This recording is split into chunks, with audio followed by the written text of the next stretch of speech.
The council chamber had never been so quiet. A circular hall of obsidian and living light, it was designed to amplify authority, yet now it magnified only disbelief. I stood at the center, not bound, not restrained, simply present. 7 species, 7 empires, and 7,000 years of assumed dominance stared at me in collective shock. They had summoned me expecting a monster, a warlord, a god, or a fool. Instead, they found a human.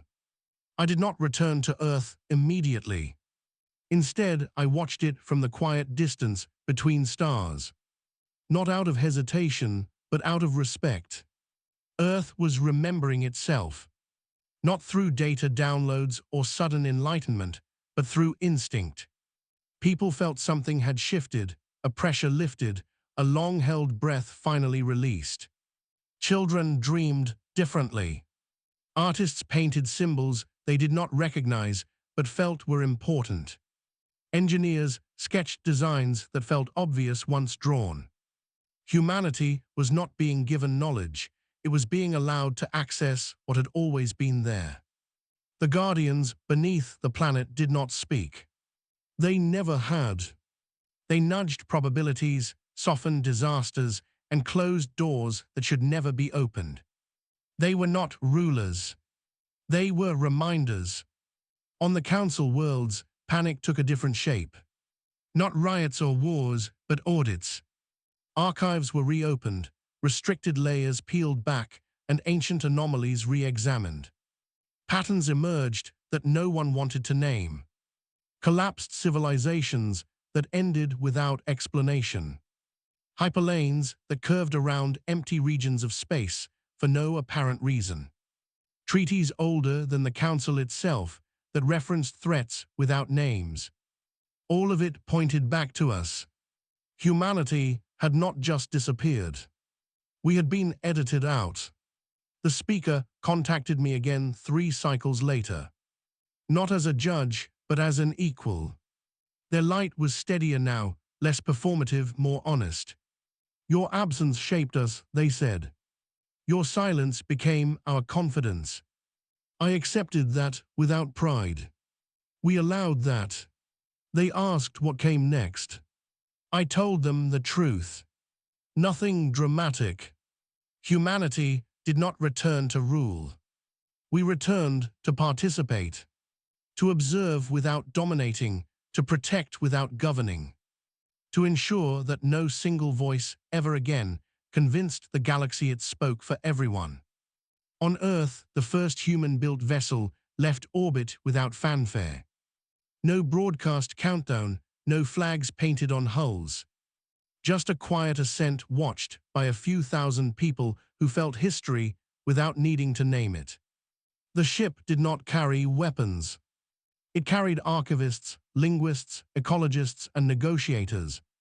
The same kinds of people humanity had always sent first.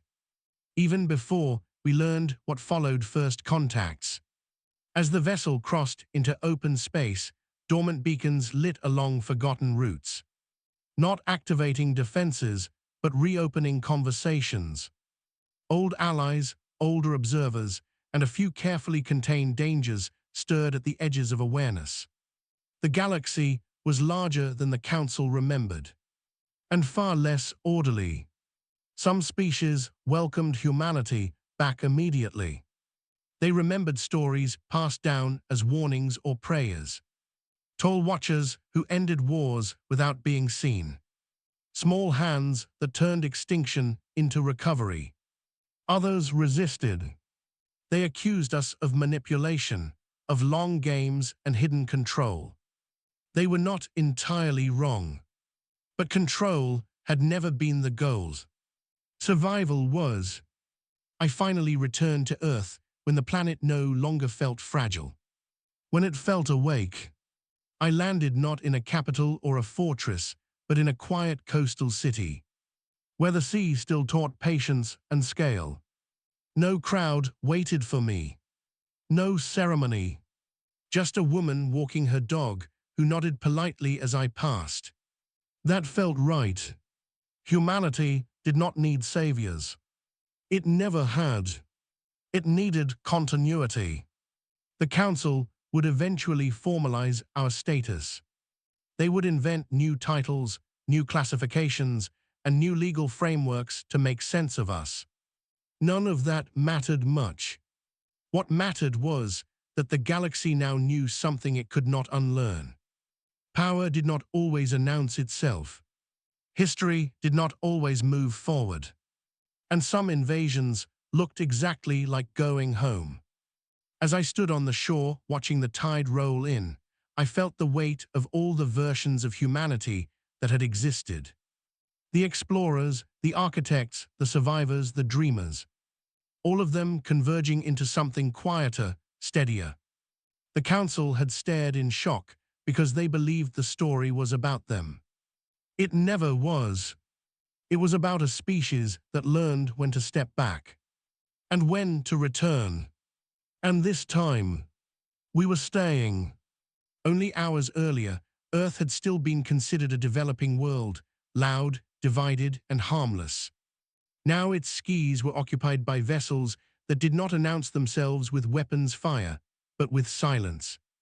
Every satellite had gone dark at once, every nuclear system had been rendered inert, every network gently but completely overwritten. There was no explosion, no warning, no invasion in the traditional sense. There was simply compliance.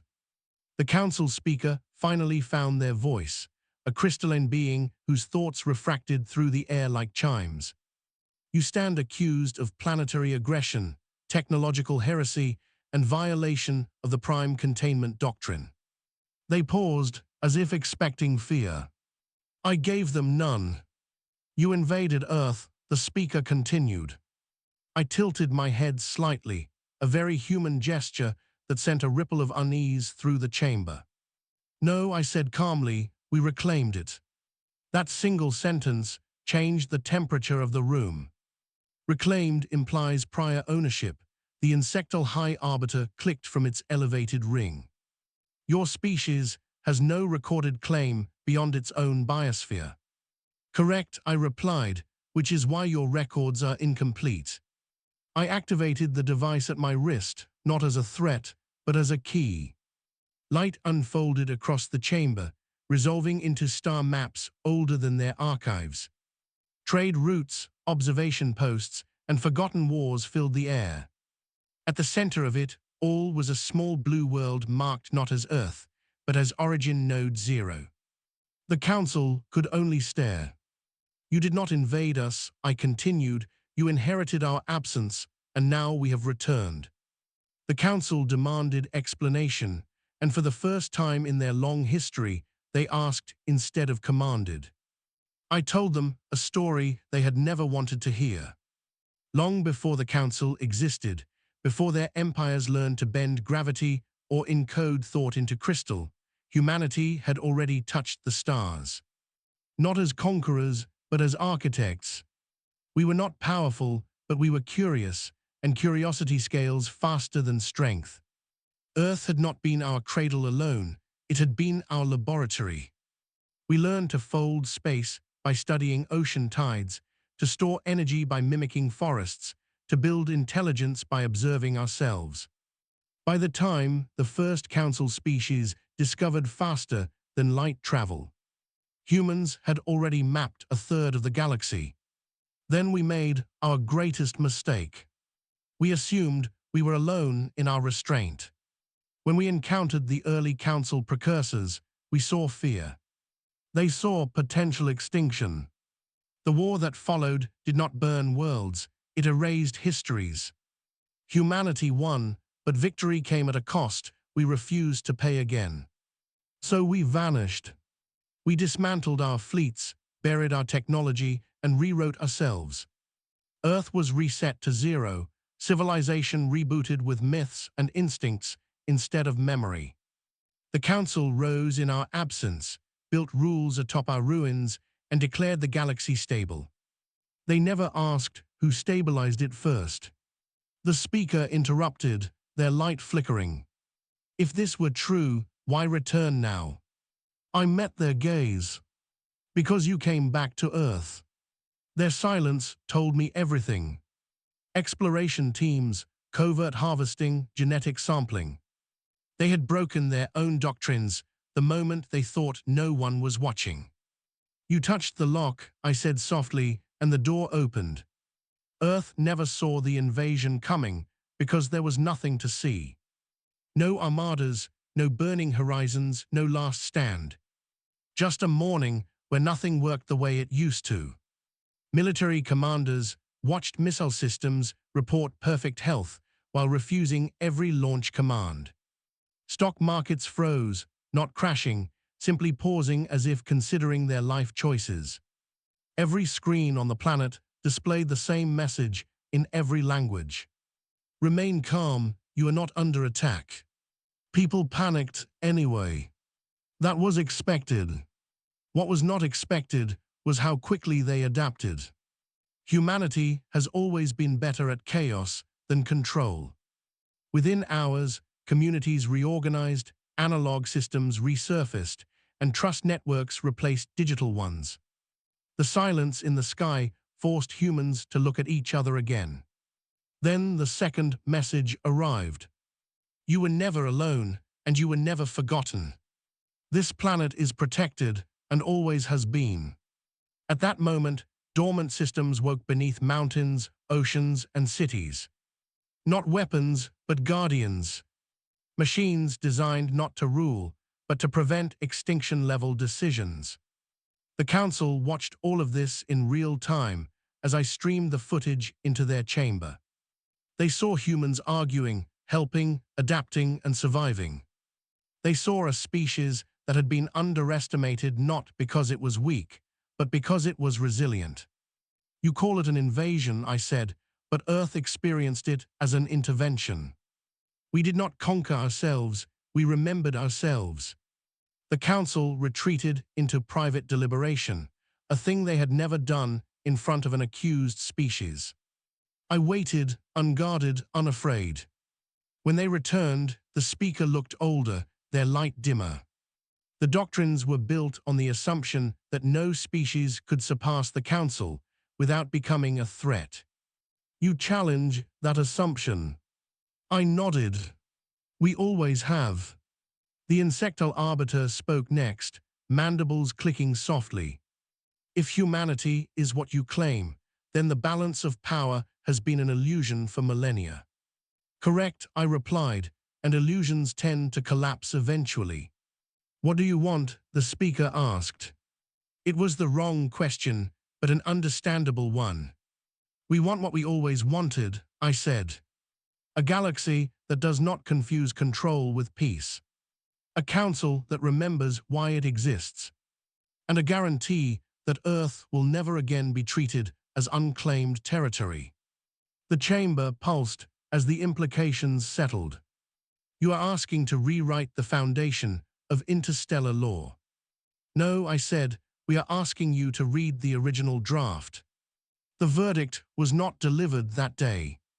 For the first time in recorded galactic history, the Council chose postponement over punishment. As I prepared to leave, the speaker stopped me. One question remains, they said.